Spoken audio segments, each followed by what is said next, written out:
Welcome to Scorched Earth and a general reading for the sign of Leo, Sun, Moon or Ascendant for now.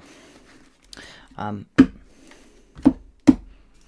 not looking at what's happened, we're not looking at what's about to happen, we're looking at right now. There are several reasons for that. The first is that I am under some pretty hefty cognitive load at the moment, and with my brain injury issues, historic as they are, nevertheless they flare up periodically. I decided to be more careful than I usually would. So rather than thrashing myself to provide the same readings that I've been doing for the last 7 years, I thought what I would do is something a little shorter, something perhaps a little more structured, and we'll take it from there. Now, additionally, I think there are other reasons for doing that. And the first is that when things are really, really chaotic, I think that there is an extremely limited use case for knowing, A, what's coming towards you, and B, trying to make sense of what's been. There's two reasons for that position. We've got really big beginnings and correspondingly really big endings happening simultaneously. And in this chaotic soup that we're in at the moment, where Neptune is extremely active and, whether we believe it or not, we don't really know what's going on. I thought the most helpful thing to do would be to situate you in time and space. This is where you are, and what is the next step, and only the next step, simply that. We don't need to be looking a month ahead, 2 months ahead, 6 months ahead, a year ahead. It's too difficult. Everything's stacked on top of each other right now, right? So that everything everywhere all at once. It is a chaotic soup. So know where you are, and then know simply what the next step is. Put your foot down. Are you touching something that at least appears stable? Then you can put your weight down, reassess, and then you can move on to the next thing. I think this Neptune being where he is really fogging everything up. And we run the risk of falling down some holes, actually, and we'll talk about that later, if we are not moving deliberately. And that's what I want us to do. So that's why, in the first instance, I want to have a look at where we are. How are we coping with stuff? What's going on? We'll pull 3 cards to that effect. They will be the first cards. The second set of cards will be how to move through the uncertainty, because there's plenty. And if you're not feeling uncertain, then I'm not sure that you are paying attention properly. Let's put it that way, right? I think we're all, to some extent, labouring under that uncertainty right now. The final set of cards that we'll look at here in this video is what story, what narrative, what set of circumstances are ending. And I think that this one is important because everything in balance, if we have all of these new beginnings that are starting really now, there are going to be correspondingly to the same level a number of things that are ending to make space for these new things. And what can be quite difficult when you're in the middle of a big chaotic soup is trying to work out what you're supposed to be holding on to and what you're supposed to be releasing altogether. So hopefully those cards will give us an indication of what that looks like for you. So I hope that this is acceptable to you. This is what I have, so this is what we're doing.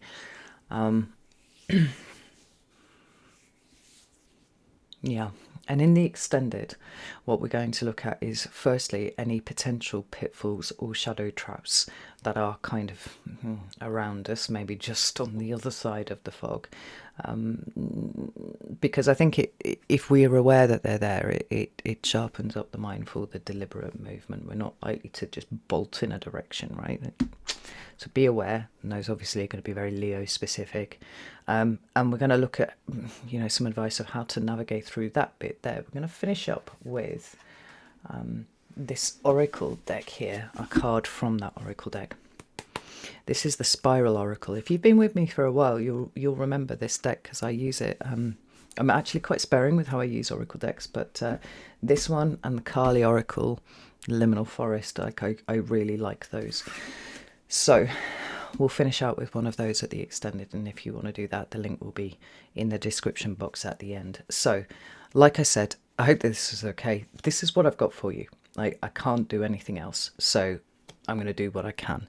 Let's flip the camera around here and start off with Where are you right now, Leo? What's going on with you? Whoa. So, we have the Page of Swords. We have the Six of Wands. Super. And we have the Ace of Wands. Wow. I like that very that's awesome. Actually, that's a really, really good set of cards right here. The Three of Pentacles is at the bottom of the deck, but because we're not going to stop here, I'm just going to show it to you. Cooperation, collaboration, certainly being aware of what other people are doing and thinking and all that sort of stuff comes into that. But let's have a look and see how to move through the uncertainty. Ooh, Ten of Swords. Super.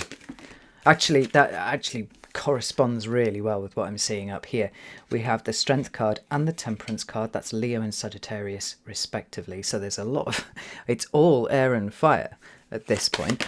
Let's have one more air. We've got the Justice card, right? And what about what story is? Oh, sorry, I've got mega goosebumps there. What story is finished? What narrative has ended? Set of circumstances, so on and so forth. We've got the Eight of Wands. More fire. Oh, Knight of Pentacles right there. First Earth card that we've got on the table. Two of Swords. Interesting. So more air. But then we have the Devil at the bottom of the deck. Now the Devil isn't necessarily a bad card, although it's very tempting to to interpret him that way. Hang on, let me pause a second and go turn my heater off because it's absolutely raging. There we go, that's better. I can actually hear myself think now. Yeah, it's very tempting to assume that the Devil is all about the awful dark wickedness of life. It isn't necessarily so. And interestingly, with the cards on the table that I have right now, I'm a little less inclined to interpret it that way anyway, because I've talked about this before. The Devil is...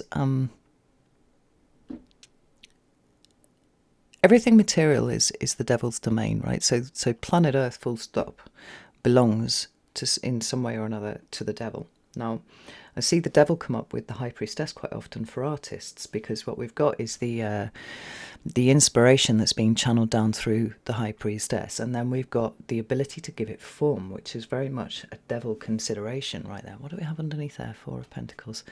Yeah.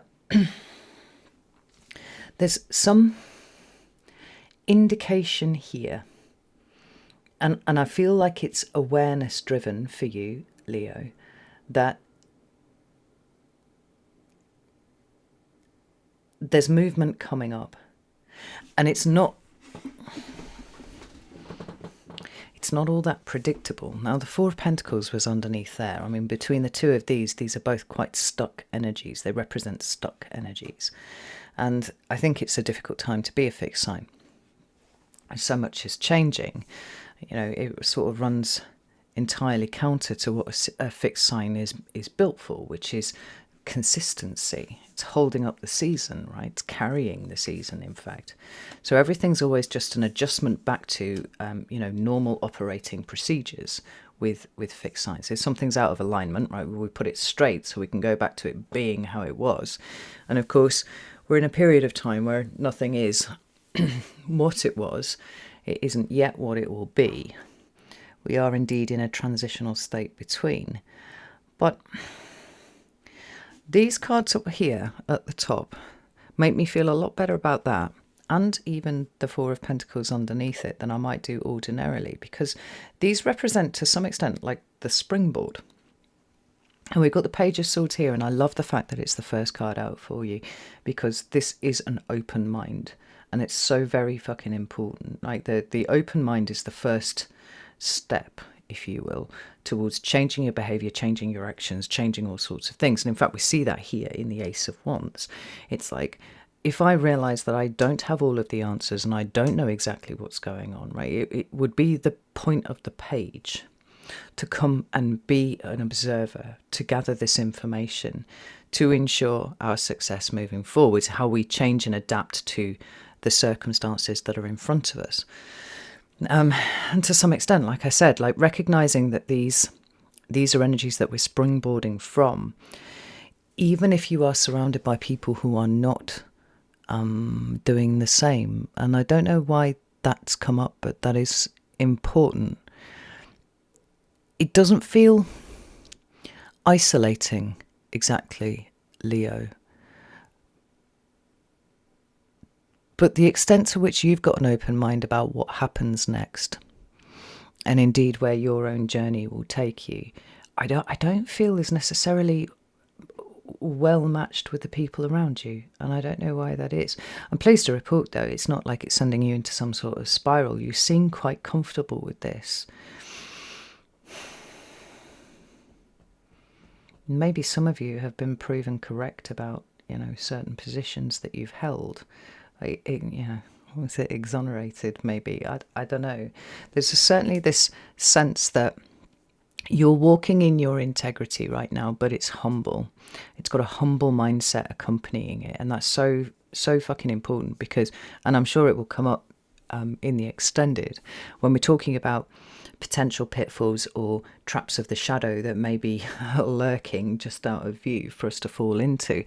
Almost certainly ego is going to play a part in there somewhere, right? So maintaining a humble mind, which is exactly what I feel like you're doing it here, very open, very much like, okay, I'm going to wait and see what comes next, is allowing you to pivot away from these very stuck energies that we see down here of the Devil and the Four of Pentacles, and pivot towards something that feels very authentic, very sovereign, very real for you.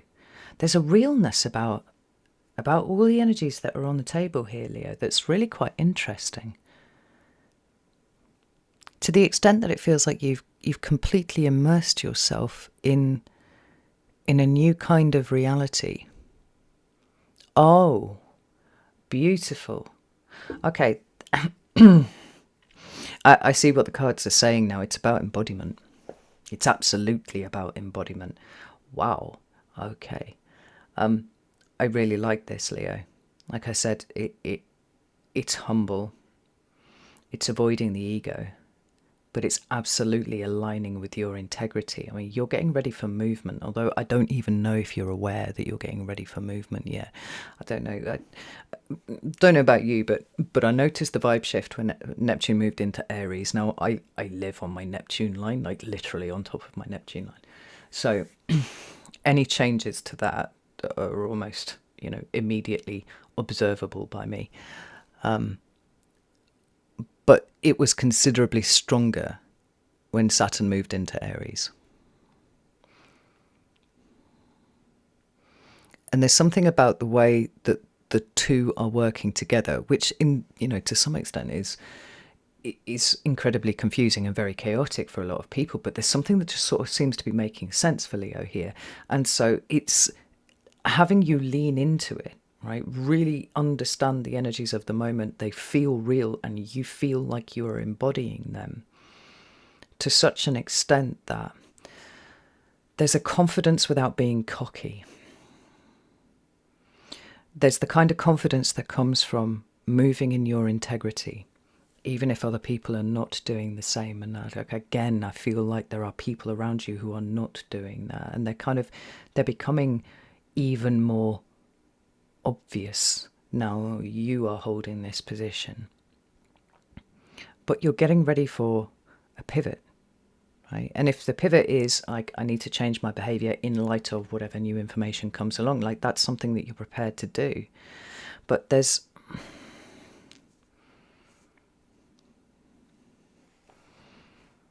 a Six of Wands is Jupiter in Leo,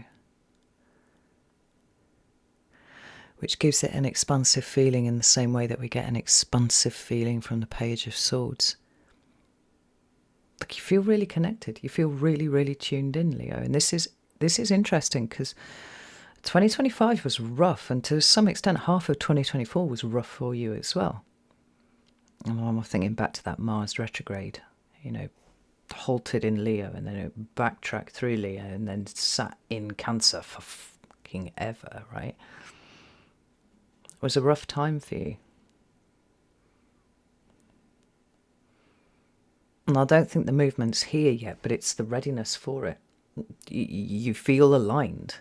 Now, when it comes to how to move through the uncertainty to some extent is affecting you less than it is affecting other people. Why? Because of this humble place that you're starting from. Right? Humble on one side, confident in one's integrity on the other side. And there's a power that gives you.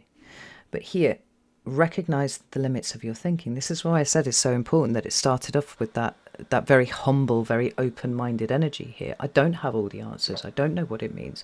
I will have to respond. I will have to pivot maybe as information starts to come in about what type of chaos we're dealing with. But nothing of mine needs to be lost in the process. Do you know what's really interesting, Leo? I've actually done this reading for you already. I did it yesterday. But it was quite staccato. Like I couldn't quite hold on to the thread the way that I would usually do. So I only did the first part of the reading. I didn't do the extended as well. And I do wonder if part of that was because yesterday was the solar eclipse in Aquarius, right? So the other side of the axis from you was rattling around with all this big energy, and it's almost like it's needed overnight to kind of infuse you, to give you an idea of the position that you now hold, right? It's probably my fault for trying to do fucking tarot readings during an eclipse, right? For sure. Something seems to have settled within you, found its own level. We see it here in the Temperance card, but to some extent we also see it in the Ten of Swords as well. Now, Ten of Swords is a card that is associated with things like humiliation and betrayal, and these are the words that you'll get out of the little white book when you pick up a deck of tarot, right? But for me, the whole Swords suit is somewhat a lurch towards cognitive crisis over and over again, right? We start with the Ace, we end with the 10. It's like, woohoo, we see the light, we understand all sorts of things. And then by the time we got to the 10, we're like, fucking what, right? This is how your consciousness grows. This is how your awareness grows. It's that constant challenging that the Swords suit represents. And it's why I think it's the most tricky suit in the tarot to navigate, because why? Everything about your reality comes from the way that you interpret the information that comes into your head. Now that is a Swords concern right there, because your mind is essentially a filtration system. It tells you what you can actually see. Quite literally, I've told this story before about how I took my daughter to the opticians just to get her eyes tested, because she looked like she was having trouble seeing certain things, right? And there were two lines, and the optician said, which colour line can you see? And she said, oh, there's only one, it's green. And I was like, whew, because there were two lines, and I could see them very clearly, and one of them was green and one of them was red. And I asked the optician about it afterwards, and he said, well, because her eyes are a bit blurry, her brain's making the decision about whether she's going to see everything blurry or just the part of the picture, but really, really clearly. I was like, whoa, brains are so clever. Like, it will literally not show you what is there if it's fuzzy, if it's unclear, if it's uncertain. Now, if we can move from a place where we understand that our brain is going through somewhat of a shift, right? We're bringing in, we are able to interpret a lot more information than we were previously able to, but some of that might be a little bit fuzzy and a little bit distorted, and it's possible that our brain is screening out aspects of that frankly didn't really help the picture come into focus. Then this openness that you are demonstrating over here is recognizing that there are going to be points where you are going to change your mind, you're going to switch up your thinking, you're going to change the way that you look at things, and this will have an effect on what you choose to do out there in the world. I mean, I fucking love this for you, Leo. Like, this is really high level stuff, because the Ten of Swords doesn't have to be peak crisis. This was a cognitive crisis somewhat, but what I mean by cognitive crisis is not believing everything that you think, right? Just sort of prodding it and going, but yeah, is that true though, right? Allowing your conscious mind to kind of swivel around at your subconscious thought processes and going, what's going on in there? Is it even accurate? Is it right? Is it taking into account all of the information that is available now? And that Ten of Swords is a recognition that it won't, but it can if we tell it that it's allowed to do that. And if we can sit with the uncertainty, if we can sit with the slightly blurred edges of things and not tweak out, then actually we get incredibly, we get a significant amount of more information than we would have done otherwise. So here, the Strength and the Temperance card, it's exactly that. I mean, the Strength card here for me is a commitment to the continued personal growth, right? We don't have all of the answers. We don't know all the things. We can't actually be certain right now. And I made a video a couple of days ago about thriving through 2026, and one of the, a big part of that was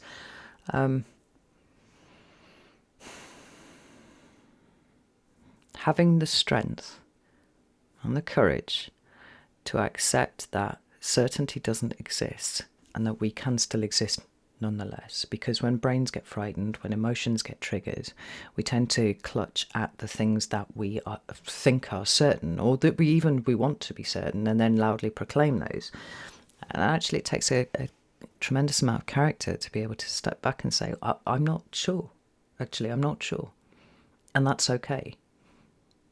Hopefully enough information will come up at some point that I will be able to become sure. But right now I'm comfortable with not being sure. And the Temperance card, it's even, it's balanced, it's moderate. To some extent, it's exactly the same as the Justice card. From that perspective, they're both talking about levels of moderation. They're both talking about levels of balance and equilibrium. In the sense of the Justice card, it's at a higher level. We're talking about things like natural justice, right? In terms of the Temperance card, it is in the keeping one's sanity, keeping one's clear thinking, keeping one's nervous system down where it needs to be so that we can properly assess what it is that we're seeing. A Temperance card is helping, but there is something else going on here, and there was, and the reason that I'm going to mention it is because I did see it coming up in the reading that I did yesterday as well, although it was kind of difficult to pin down at that point. The Temperance card can also sometimes talk to divine intervention, divine guidance, divine timing, right? This sense that there is some manoeuvring going on from some of the force. And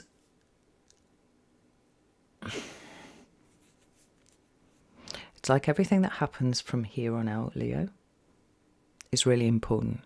To be honest, I don't think things have stopped being important since the beginning of 2025. Like, everything has been weaving this tapestry that we've been talking about, right?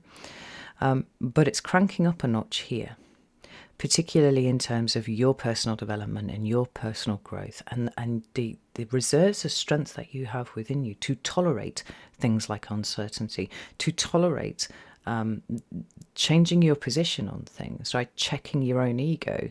These are not things that lead to the end of Leo. We've discovered that over years of personal work, right? But the Justice card is a pull. It's a pull towards destiny. And there's something of an accelerating energy here that I'm seeing for you that does not have a form yet. It doesn't have a almost like a core that I can kind of touch and go, this is what it's all about. I can just start to feel the energies beginning to build, to pull on in some way, right? There are external forces guiding your movements right now. And they're able to do that because you've sorted out the conditions that would allow you to be open to that kind of manoeuvring, right? The resistance that these two cards were talking about here, I actually don't think that they belong to you, Leo. They are, as I said, a springboard from. And when we're springboarding off a major arcana card, you can guarantee that that things are probably going to take a turn for the strange, but at the same time you seem to be embodying these principles that we've been talking about, these higher spiritual principles, teacher, leader, guide, and an embodiment is what 2026 is all about, embodying those quite literally. I'm ready to do whatever comes up as necessary, right? The next intuitive move forwards as and when they present themselves, because this is building now. But you know what's really interesting, actually, is when we look at these here, what story is closing out, what narrative is ending, right? What set of circumstances ending? We've got the Eight of Wands, the Knight, I forgot the word for it there, Knight of Pentacles, and the Two of Swords. And there's something pretty fucking funky and nuanced going on here, Leo. So the Eight of Wands is a Sagittarius card, right? So wherever we have Sagittarius energy, generally there is an implication of at least a modicum of chaos, right? And what is chaos? It's simply a pattern that we can't understand yet. That's my view, at least, anyway. Right? The structures fall down, and there is, there's an underlying pattern that we will only really be able to see in retrospect. We'll only really be able to consciously be aware of in retrospect, right?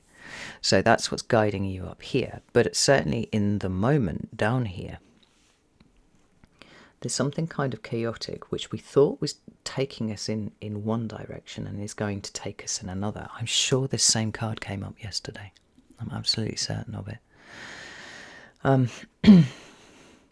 The story that is ending is the one where we go from here to here. There's a certain linearity with the Eight of Wands here, which, you know, physics tells us is what happens, right? You lob a spear like this, it's going to follow a relatively straight line, save some sort of intervention of weather that's going to push it off course. Some wind, right? Some air. But we've got the Knight of Pentacles here, Virgo energy. And the South Node is currently in Virgo. July, it's July this year, it will move into Leo. Now that promises to be a fairly challenging time, because whenever the South Node is moving through your sign, there's a lot of work to go on, right? We're letting go of old narratives, we're letting go of the things that quite literally no longer serve us, but we're trying to distinguish between, you know, what falls into what category. What are the things that will form part of the future? What are the things that are obsolete aspects of the past that we've been carrying around emotionally with us for a long time, right? It's very spiritual, actually, the South Node. But what we've got is the story of Virgo kind of closing out for you. Now, everybody has Virgo in their chart somewhere. For me, I'm an 8th house Leo, so a Leo, Sun, Moon, Mercury, North Node, Vertex, right? So Virgo actually rules my 9th house, where I also have planets. There's something of a concluding energy to this. But what's more important is almost like the detail of this, the earthy detail of this, and where we thought it was taking us. Because the Eight of Wands is also Mercury in Sagittarius, right? So whenever we have a card that is talking about Mercury, what we have is some sort of influence on the way that we think, the way that we communicate, the way that we process information.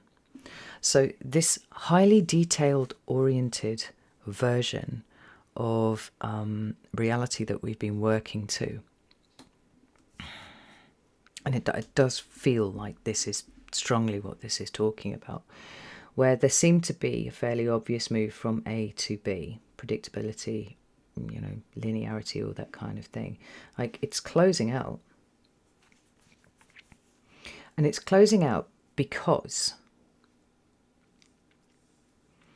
what happens next is not requiring you to understand it before you take action on it. The Two of Swords is about the closed down mind, right? It is about these walls, these screens almost that the subconscious mind puts in place that stops us from seeing certain things, right? Red line, green line. Now it does that. The brain does that because it thinks that it's helping, right? There's a cost-benefit analysis that's going on, and it's like it's better for you to see, some things super sharp rather than all things kind of blurry. But I feel like the script is flipping on that, because again, like Virgo is a precision sign. It wants to know everything down to the atomic detail, right? Because it's trying to hone this perfect fucking edge of a blade, if you will, right? It's going down. It's the reason why Virgo rules microscopy, right? It's because it's taking that perfection down and down and down and down until we have such a clean edge on something, right?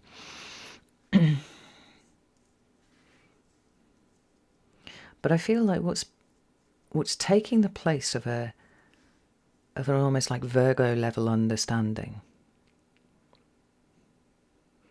is a willingness to engage with the world in slightly blurrier ways, but being led by the intuition instead.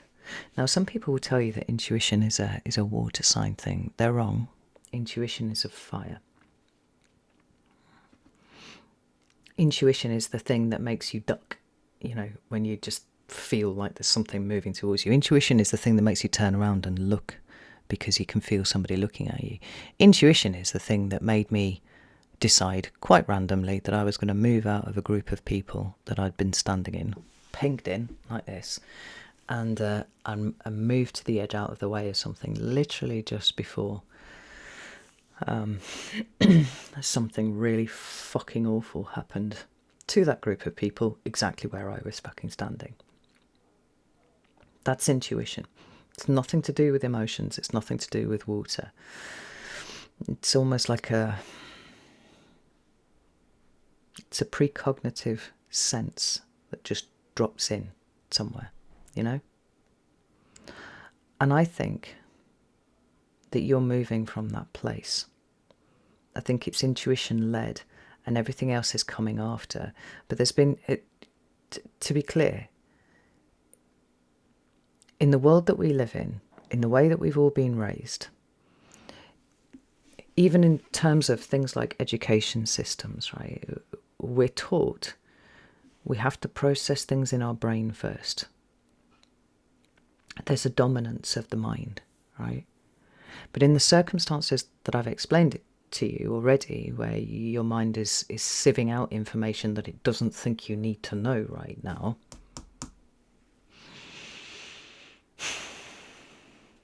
in order to almost circumvent that and give your brain a chance, your mind a chance to follow behind making sense as it goes with a very open mind, you have to have something else to move to instead, and it's here, it's the intuition. This is massive, Leo, because what's closing out is the uncertainty, the need for detail, the need to be pointing at a particular direction and going in a straight line. The intuition doesn't need the detail to move, to do something differently. It hits like a bolt of awareness, and then we change our behaviours accordingly. Now, the net result of this is that, to some extent, things remain blurry, things remain uncertain, but there's a kind of clarity that we move to instead. And it's here. And the increasing confidence is in the strength of your own intuition. It's not an ego position, it's not arrogant, it's none of that. It's just like, no, my intuition tells me what I need to know, and I trust it. And the more you trust it, the stronger it gets. It's like everything, it's like a muscle, right? It gets stronger the more you pay attention to it.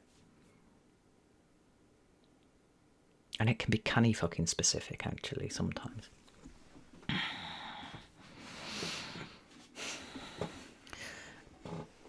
And the combination of the embodiment of integrity, the embodiment of a desire to be sovereign, the embodiment of higher spiritual principles, in tandem with the intuition, means it doesn't fucking matter if you don't understand something. It doesn't matter if it's a little bit blurry.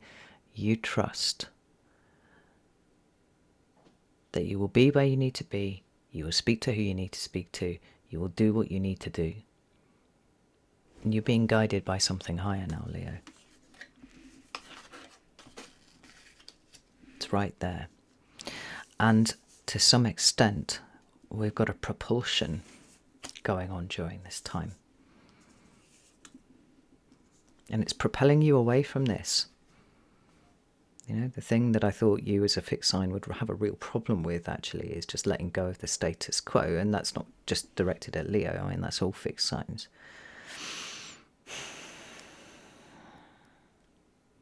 But it's recognizing this in your wake. It's recognizing this around you.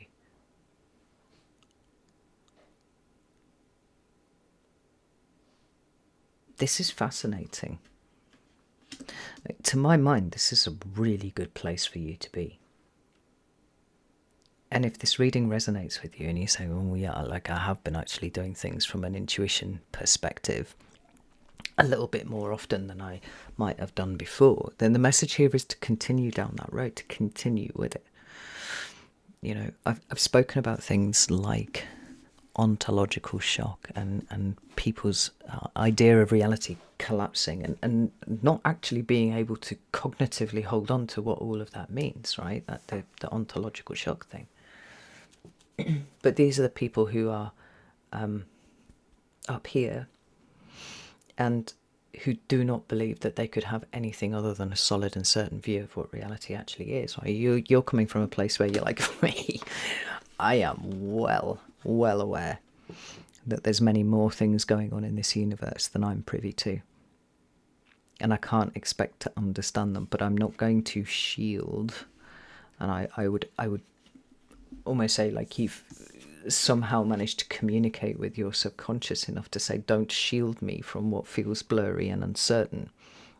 I can take it, I can tolerate it, I can handle it. And actually, the more of that stuff that comes in, the better. Because I have my intuition to lean on. If you can convince your subconscious that your intuition is something that you are prepared to trust, then it will align with that. It'll say, yeah, okay, right, well, we'll send the messages that are important through the intuition. This is fascinating, Leo. It's just really fascinating. It's a lot more clear cut, but it's also much more layered than yesterday's, which is interesting. Like the energies have just settled a little bit, enough for us to be able to work out what it all means. So I'm going to go to the extended now. If you would like to join me over there, you're very welcome to do so. You can do that on Selfie, you can do that on Circle. The links for both are in the description box below. Please read carefully all of the things. Strange times ahead. But you seem to me to be pretty well equipped to deal with this. Keep trusting yourself and keep walking that